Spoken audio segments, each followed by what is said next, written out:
David is our Mr. Maker. For those who have kids like myself, there's an English TV show called Mr. Maker, and they do cool things. So I call David our Mr. Maker. So over to you, David. Thank you. Hi, everybody. Just a little bit about, I think, what both Red, myself as a representative of Cognizant Insight Strategy and Design, and also Edgard from Mirabeau.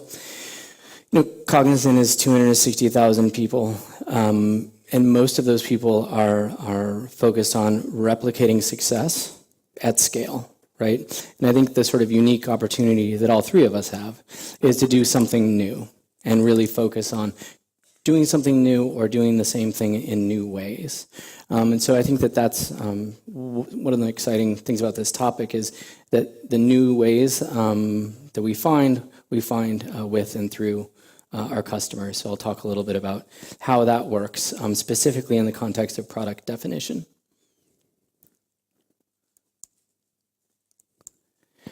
So most of the questions that clients come to us with start with what will or how can we?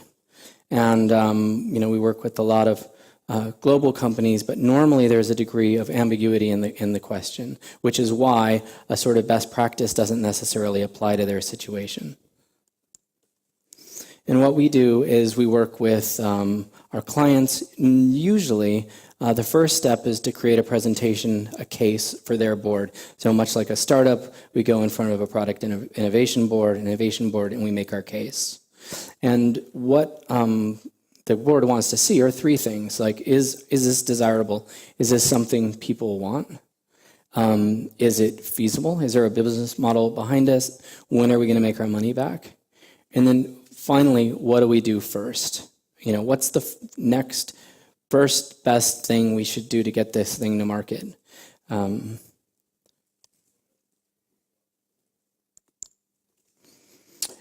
so my particular practice is focused mainly on design. We're product designers, we're interaction designers, visual designers, and we're really focused on making and answering that question of what if and what should we by creating objects that have physical form, that have digital form as quickly as possible.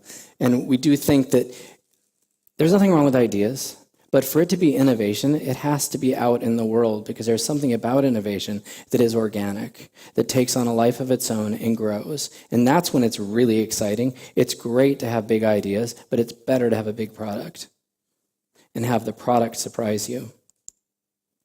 So, we have an MVP process, so does everybody else. Ours is similar. But one of the things I think we do a little bit differently is when you start to talk about MVPs, most people really think of that as the end of the conversation. We'll get to an MVP. It's like a destination. When really what we see as an MVP is something that we've kind of walked back after a larger value proposition has been defined. An MVP for us is really that first release, and we also know what the second release and the third release are going to be, because it's that cadence and that momentum that create the energy of the product, which then goes off and flourishes in the world in unexpected ways. So I was listening to the radio yesterday. There was a great story about an English schoolgirl who just won the top haiku competition in Japan.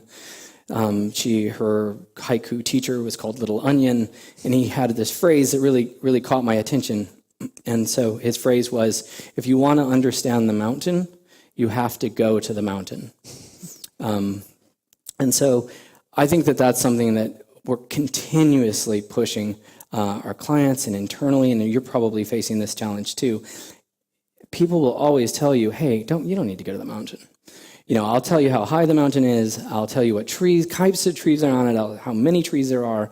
Don't worry, we got the mountain covered. You just do your work as designers, and you have to then look them in the eye and say, Little Onion and a short guy on stage said, to understand the mountain, you have to go to the mountain. So in this case, our mountain was a cornfield. And the ask was, how do we create a tool for farmers that are going to help them manage their resources more effectively, efficiently, and increase their crop yield? And specifically, it was farmers in Italy and Spain, which are interesting places to farm because they tend to be very small fields that are geographically dispersed. And so as a farmer, it's really hard to keep track of them all and keep this mental image in your head of how you're doing across all of these different fields and crops. So it was this sort of overall ask. And so we went out to spend a lot of time with the farmers and really understand what it feels like when you've been, sweating 18 hours a day for 3 months, and then you pull back the leaves of the corn and it's rotten inside. And you can't replicate that emotional connection or that point of view that the farmer has towards their crop at that moment in the growing cycle. And we pulled up plants in order to understand the good of the field in general, the health. We looked at real technological challenges like pipes that don't connect. We also looked at gathered data. Talked a little bit about gathering data.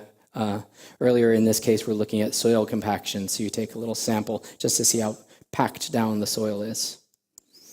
And then we also looked at what other tools they're currently using. What's our sort of real competition? Not what we think our competition is, but what's our actual competition at that moment for this person in this particular environment. And we came up with a customer journey. The interesting thing about this is that the initial ask was really about that in-season scenario. And we said, well, the in-season is great, but what about everything else? What about the rest of the year? And so we went out and had him blew that out across the rest of the year. And I'm really glad we did, because doing that really reshaped the way that we were thinking of the product.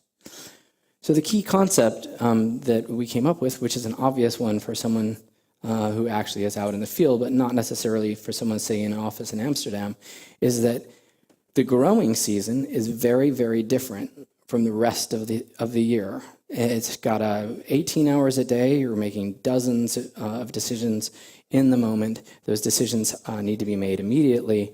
They have short-term implications, and that's your sort of world. You're out there in the field. But for the rest of the year, you can really sit back, and you need to make slower, more strategic decisions.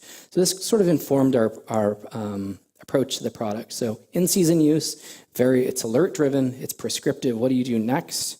And it's supported by direct observation, because we know that the farmer is going to be standing next to the plant, looking at our tool and looking at the plant. And if let's those two data sources match up, who are they going to believe, us or their own lying eyes? So we need to make sure that there's parity there.